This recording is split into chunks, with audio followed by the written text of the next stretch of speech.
Hi guys, in today's episode, I'm talking about meal timings. We're going to discuss the importance of breakfast. Is it important? How frequently should you be eating? And also the benefits of fasting. So let's start with the first meal of the day. Some people call breakfast the most important meal of the day. I think we can all agree that it's the first meal of the day because it's breaking the fast. Is it important to have a big, wholesome breakfast? Let's establish what our goals are, first of all, in our training and our body composition. For the majority of people thinking about fitness and training, the goal will be to become leaner, to reduce their fat mass. And if that is your goal, then having a large breakfast may not be the best solution. When we are looking to lose and reduce our fat mass, one of the elements we need to think about is our quantity of food consumed, our calorie intake for the day. And I understand that that is not the only factor in what helps us to lose fat. There are a multitude of factors, but calorie intake is important. It is one of the factors that is important. Whichever diet you're looking at, it's important that we stick to a number of calories, the appropriate quantity that we need to take on board to maintain our activity, but not to maintain our fat levels. Therefore, if we're taking on a large breakfast, big amount of calories in breakfast, it gives us a smaller portion to have throughout the rest of the day. And most of us traditionally will have our largest meal later in the day, a large dinner or large lunch. For the majority of people will be the case. Most people don't skip out on their evening meal, they will skip out on their breakfast. If we're taking a large amount of calories in at breakfast, we have fewer calories to use for the rest of the day, and it will be more difficult to maintain a calorie number that will help us to lose fat. So we do have to think, is that really the best option? The other factor that may point us towards having breakfast is that having a large breakfast is supposedly going to discourage us from snacking later in the day throughout the rest of the day. And if that is the case, then there is a case to be had for having breakfast and having maybe a breakfast that fills us up. But I know for some people, a lot of people, it doesn't make a difference. You have breakfast, you skip breakfast, they still snack throughout the day.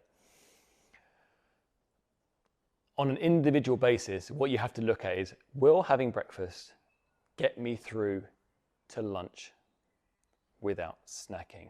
And is snacking a big part of my calorie intake, my bad calorie intake? If that's the case, then we need to look at having some form of breakfast to prevent us snacking throughout the day. Because often when we snack, we make bad choices. When you think about when you're snacking on the go, generally taking food that is processed because it's easier to eat with your hands when you had something that's been pressed together by processing or binded together by some form of sugary goodness often. If we can avoid these processed foods throughout our periods of meals, but in between our meals, that's only going to be a good thing. I mean, if you listen to my episodes, you'll know that one of my key lessons to people is avoid processed foods whenever you can, because processed foods are processed and therefore our body will digest them more easily, especially the sugars within those. They will have a higher glycemic index, which I discussed in a previous episode, which means that they will have a larger effect on our blood sugars and our insulin production, which will all cause us to retain and gain fat mass, skeletal fat, body fat. So if breakfast prevents us from snacking, then it should be in our diet plan. If it's just another bunch of calories, we need to be thinking about whether we need it or not. The good thing about breakfast is, for the majority of people, unless you are traveling, you will be having breakfast at home. And when you're at home, you have control over what you're having. The key thing to having a good breakfast, though, is that you wake up early enough in the morning that you're not rushing your breakfast choices. I know from my own experience that if I have time, I will make a better decision on my breakfast than if I'm rushing out the door. And I think it's really important for me to wake up and have a good breakfast. My good breakfast would be Greek yogurt. If I feel like I need more protein, I'll have some protein powder. I generally use in the breakfast, in my Greek yogurt, I use Puree protein powder. Not endorsed by Puree. We do sell it here at CrossFit Chiltern. Maybe that's why, but it's natural. It has no sweeteners in it, and it mixes really well with Greek yogurt. It doesn't have that super sweet taste that you get with some protein powders that are pretty disgusting in the morning. So I'll have that if I need protein powder. Sometimes I like a little bit more fat, so I may add a teaspoonful of peanut butter in there as well, also because I like that crunchy taste. That is my quick go-to breakfast. If I haven't got a lot of time, I will do that. What I would do previously, when I was really short on time, is I would stick some bread in the toaster and I would have peanut butter on toast, which is not a good choice for your breakfast. As we know, refined carbohydrate is not a great food choice, and often when you have that in the morning, and it causes that elevation of your blood sugars, and therefore you get that dip a bit later in the morning, you will be encouraged to eat more snacks. So you actually, when you hit that dip, you feel like you need to have something else to pick you back up, and you'll go on this yo-yo journey of raising and lowering your blood sugar and insulin levels throughout the day. Snack throughout the day, your calorie intake will go up, and just your source of calories is going to be pretty poor. So avoid the late get up and the breakfast. If you haven't got time to have breakfast, you are much better off skipping it and hanging on till lunchtime. Some people may disagree. I'll tell you right now, you will make better choices if you can wait till lunchtime. And that is a message I want to stress throughout this episode. You should be looking to have your meals at set times throughout the day. It's easier to plan. If you are following my advice on nutrition, you can plan your meals. But if you're just eating whenever you like on the go, there's a couple of issues there. Firstly, you will generally make bad choices if you're eating constantly on the go, because you'll go through processed foods. The other reason is you're not giving your body any kind of fasting window. If we think about losing fat, to lose fat, we need to be using fatty acids as our energy source. So our body needs to go through the process of breaking down our fats into fatty acids to be able to use that as energy. It won't do that if we have a source of ready energy to go, which is our glucose from just eating meals with carbohydrates. You're going to have blood glucose, and also from glycogen, which is stored carbohydrate, to put it simply. This is why we need those periods of fasting, and that may just be the fasting period from one meal to the next. We need a window where our body will use up that glucose, especially, so that we can tap in to the fat in our body. And if we're grazing throughout the day, we won't do that. So we need to have some set meal times. Breakfast, being able to plan that is important. We can have what we want as a healthy choice. And generally, for breakfast, I like to see a mixture of proteins and fats. I rarely have that much carbohydrate for my breakfast, mainly because I often associate, just from my childhood and how you traditionally have your breakfast, would be toasts, cereals, pastries. That's over in the West here. We generally have that as our breakfast choices, and none of those refined carbohydrates are very good for us to have. They're not going to give us sustained energy throughout the next 5-6 hours until your next meal. What they're going to generally do is spike your blood sugars and insulin levels and cause you to get hungry later in the day. Now and again, I will have eggs on toast, trying to keep that balance of 30% of my calories, or a third of my calories coming from protein, a third from fats, and a third from carbohydrates, if I'm doing that. But that would be more of a indulgent meal, not necessarily a cheat meal, because it's still a fairly healthy breakfast, but it definitely won't be something I'll have on a regular basis, because I can be a bit of a bread addict, and once I start, I cannot stop.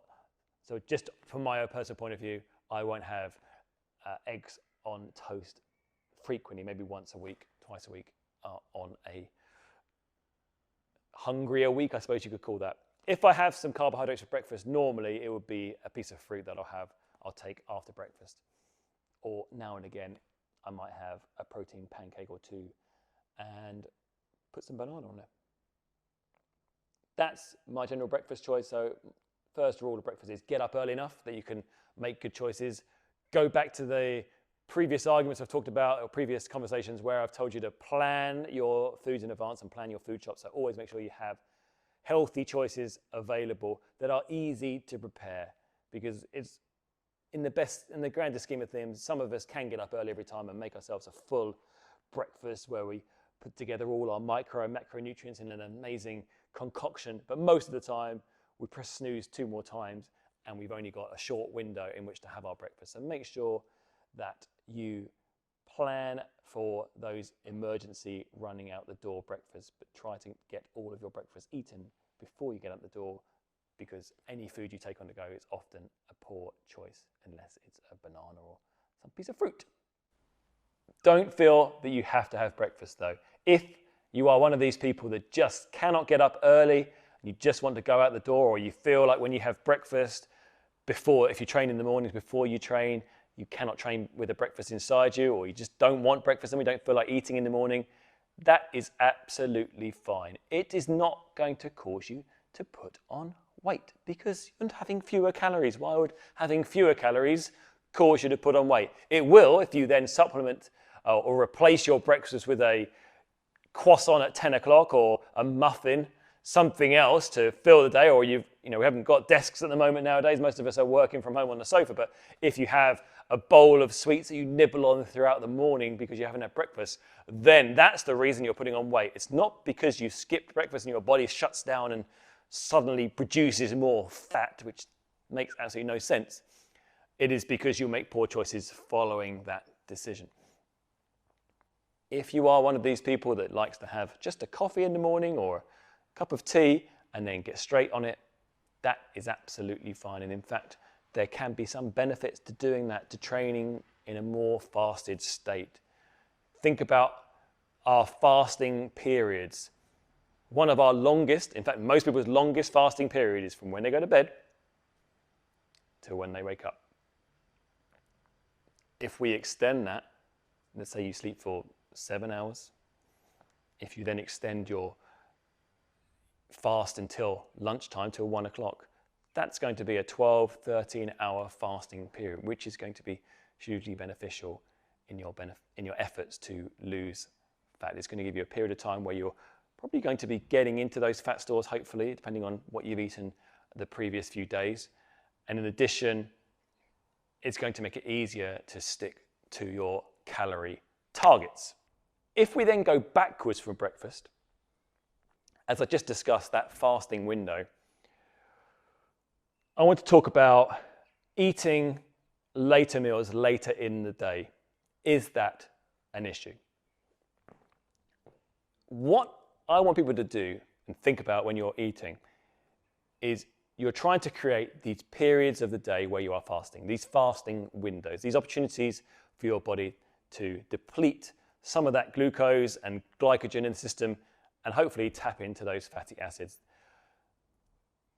If you're eating very late into the evening, you are shortening your fasting window. Therefore, making it harder for you to lose weight. You're also increasing your eating window. So if you flip it around, think about increasing your eating window. That's more time for you to consume calories. And if you've got more time, you're more likely to consume more calories. That would be the main negative to eating that late. Also, if you're eating a long time after you've done activity, so let's say you've been sat on the sofa for 7 o'clock at night, let's say, and you don't go to bed till midnight, your body is not going to be as insulin sensitive, so you're not going to process those sugars as well, those starches, those carbohydrates as well. There's a negative to that. But the main negative is you've increased, if you're eating late in the day, you're increasing your eating window and decreasing your fasting window, which is going to make it harder for you to get fat burned off. The only time that it really is acceptable to be eating late in the day would be if you train late in the day.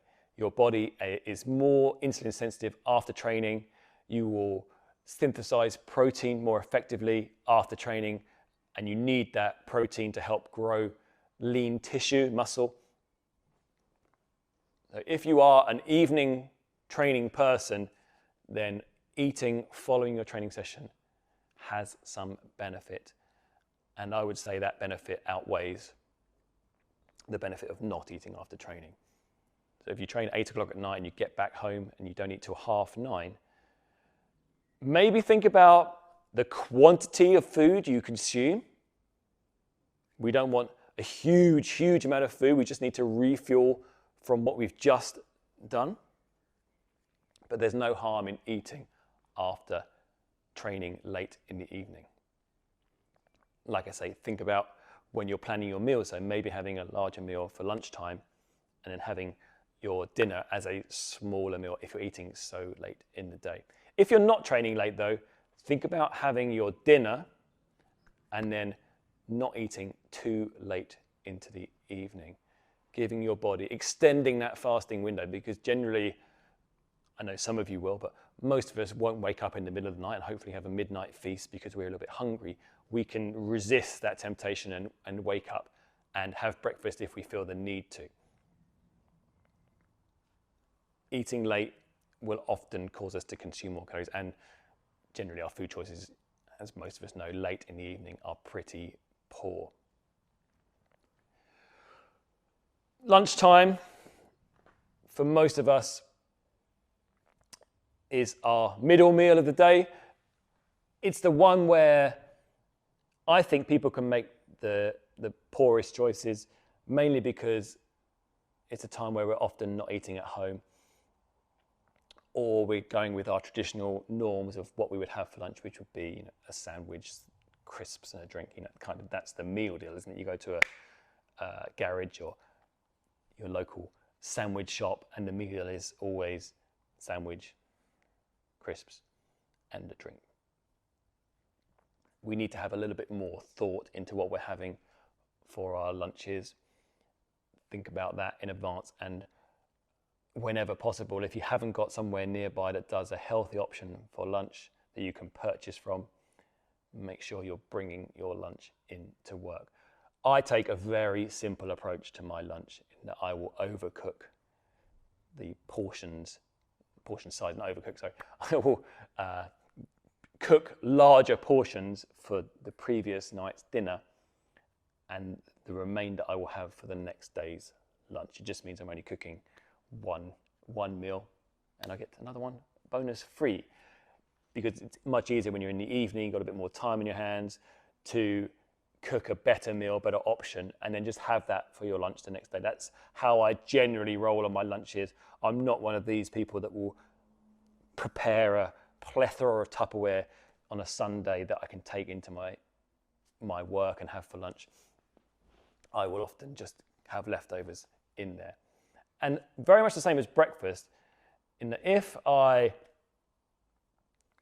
haven't had the opportunity to make myself a healthy lunch, I won't bother with the lunch. I'll run through until the end of the day, because the fasting window is absolutely fine. I don't feel like I need to eat in that window between my breakfast, which is often at, let's say it's 5:30 in the morning, and my dinner, which is depending on my work day, 5:30 or 7 p.m, maybe a bit later sometimes, but most often nowadays with the lockdown, 5:30. That little window of 11 hours, I don't need to be eating during that time. And I think where you need to get in your head is that we as human beings do not require to eat every 2 hours. Think about how we evolved as human beings. Did we have access to food 24 hours of the day? Some people may say, well, we foraged to do it all day. Maybe we did forage, but we definitely didn't forage a whole meal throughout the day. You think about what you forage when you go and forage. Not that I forage very often nowadays, it's generally not part of my lifestyle, but you're talking about foraging on berries through the, and plants. There's not going to be a huge amount of calories in that.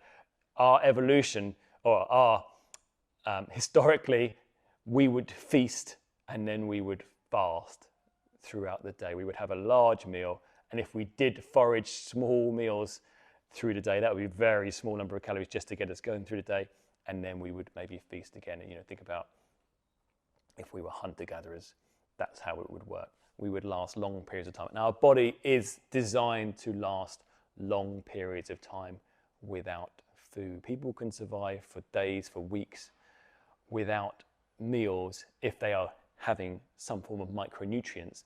The calories, the energy levels can be provided from inside our bodies. We can produce enough energy to fuel ourselves throughout the day without eating. Where people will struggle is the lack of micronutrients, and therefore you get malnutrition or from dehydration more likely happening as well, just from lack of salts. So don't feel like, oh my God, if I don't eat every minute of the day, I will struggle or I won't survive. Your body will not eat its own muscle during periods of fasting. Let's just clarify that one as well, as I'm on this subject of fasting periods. The body starts eating muscle effectively when it runs out of fat stores, not before. You run out of fat stores when your body fat gets down to 4 or 5%. And you will know when you're at that point, because it will not look great. You will look like a bodybuilder on the day of a competition on the competition floor, where you can see the veins, you can almost see the organs of the body. It's so lean and dehydrated and ripped. So we won't get to that point. The reason you might need to eat more frequently is just to grow more muscle, and that will come from our protein intake through the day, our total protein intake for the day. It's not as essential as people think to be eating constantly throughout the day, unless you are looking to gain weight. Not necessarily even muscle, but just get bigger, then meal frequency is more important. But if you are looking to get leaner and maintain and grow lean tissue, you don't need to be eating constantly that day. Don't be afraid of going without a meal. And I think that it's been ingrained. I'm not sure whether it's just because of the advertising. There's this conspiracy theory that big food is advertising and making us eat more by snacking throughout the day. That may well be the case. That may have influenced us, but we don't need to be eating every minute of the day. Let's talk about fasting now. I've mentioned earlier in the episode that we need periods of fasting in order for our body to be able to tap into our fat reserves and use those fatty acids for energy production. If we rely on calorie restriction alone, we will suffer and we will plateau. The main reason for that is that our body adapts to the energy that we take on board on a regular basis. If we consistently reduce our calorie intake, our body will adapt to that and reduce our basal metabolic rate. If you don't know what the BMR is, basal metabolic rate, it's basically the day-to-day running costs of our body. That's if we lied on the floor and did nothing, what energy would our body use? And it has been shown that that goes down when we restrict our calories on a long-term, consistent basis. When we restrict them too low, our body adapts to that change. And it makes sense because it's what will keep us alive. If you had a pay cut of 30%, you would have to adapt your budget to fit to that pay cut. The body does exactly the same thing. It will reduce the energy, the calories it puts out to the various processes of the body. That can be hormonal balance, cognition, heat regulation. All of those just work slightly less effectively as we reduce our calorie intake, and our body causes that adaptation. It does that so that we don't wither away and die. The number one function of our body is to keep us alive. And if we keep cutting calories, it has to adapt. Otherwise, we run out of calories. But like if you spend all your money, you run out of money. The difference is we can't get a loan. Okay, when you're a body, it just withers away. This is where fasting comes in. You cannot rely on calorie restriction alone. It's actually more effective to cut calories, replace the calories, cut calories and replace the calories, rather than consistently reduce our calories every single day to a low point. What will happen eventually is our body will create an adaptation. Whereas if we're doing it on a feast and fast style, the body will not create as much of an adaptation, and therefore we will avoid those plateaus.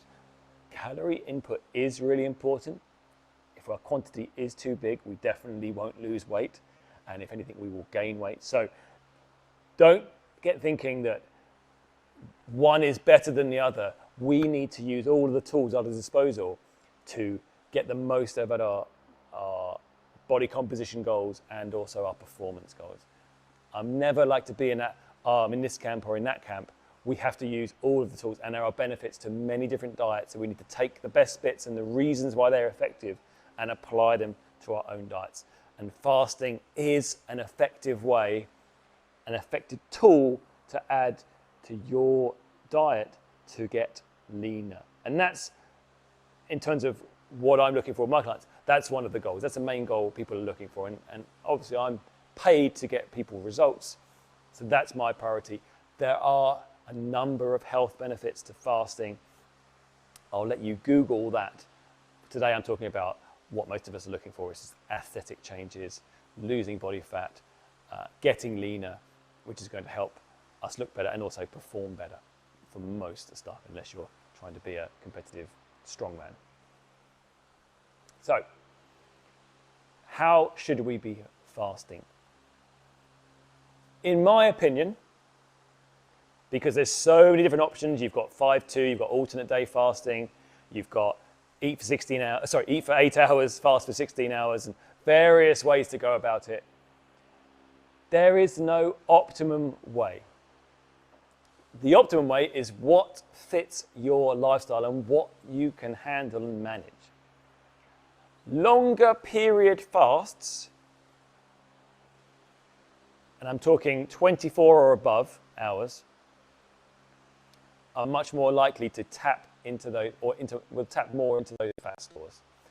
So if you fast for longer, you will definitely use up all of your glucose and glycogen, and your body will then have to start utilizing your fat stores. So longer fasts will result in more fat loss. Plus, again, there are a lot of health benefits to going on long periods of fasting.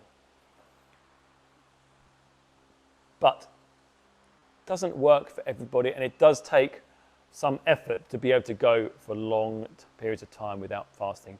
The longest I've gone is just in excess of 3 days, 72 hours.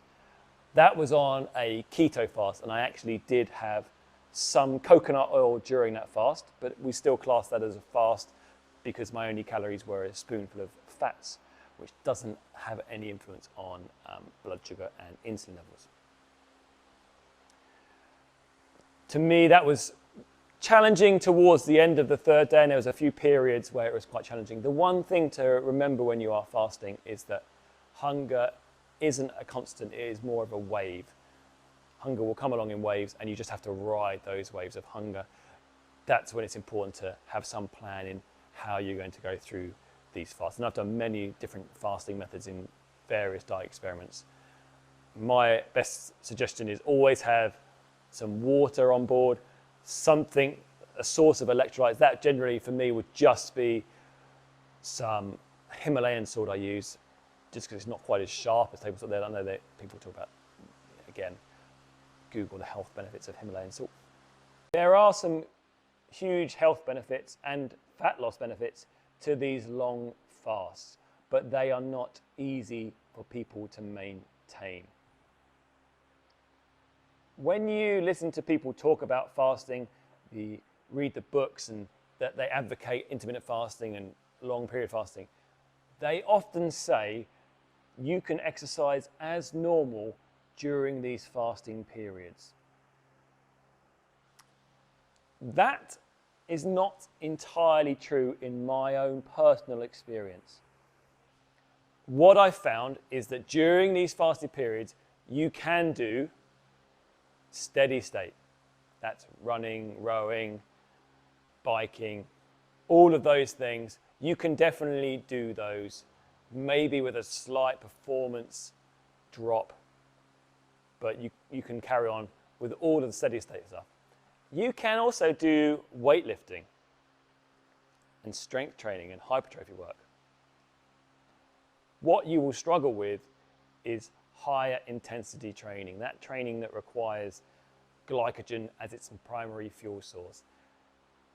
You will feel slower and more lethargic, and it will be a hard grind to get through CrossFit style, traditional CrossFit style, which is often associated with higher intensity workouts. Some people may be able to do it, but I know 24 hours is fine. Once you go beyond that 24-hour window and you get into day 2, day 3, it definitely becomes more challenging and you will have a performance drop. There's no reason why you can't do it, but you definitely will not be able to maintain intensity throughout that period, and it puts more of a challenge on the fast. When you finish those workouts, you will find it more difficult to keep going for those times. So if you are going to do a longer period fast, just be aware that putting in super hard workouts during that time may only just add to the challenge. You may be better just thinking, if I'm going to go for a long fast, I'm going to keep my exercise intensity lower. But it is possible, but don't believe that they say it's absolutely the same and you won't have any ill effects. You definitely will feel slightly different, and it's really important on these longer fasts that you are definitely hydrating with not just water but also replenishing your electrolytes. And I would also just suggest you have some form of micronutrient supplement. I would have the omega-3s and magnesium, potassium, basically the electrolyte supplements in there with vitamin D. Just because I'm not getting any nutrients during those 3 days, I want to try and supplement that. What works more for most people would be shorter periods of fasting. That could be a 24-hour fast where you fast from dinner the previous night to dinner that night. That's a 24-hour fast period. That is, I would suggest, one of the easier ways to fast. I've done that on multiple occasions and it actually works really well. It's quite simple because you know you're going to be eating the following evening. So you're only really missing breakfast and dinner. And if you're not a breakfast eater anyway, you're actually only missing one meal. It's actually not too challenging. And for me, when I've done fasts, actually it makes your day much simpler. You take out all of those decisions you have to make with your calories until dinner time.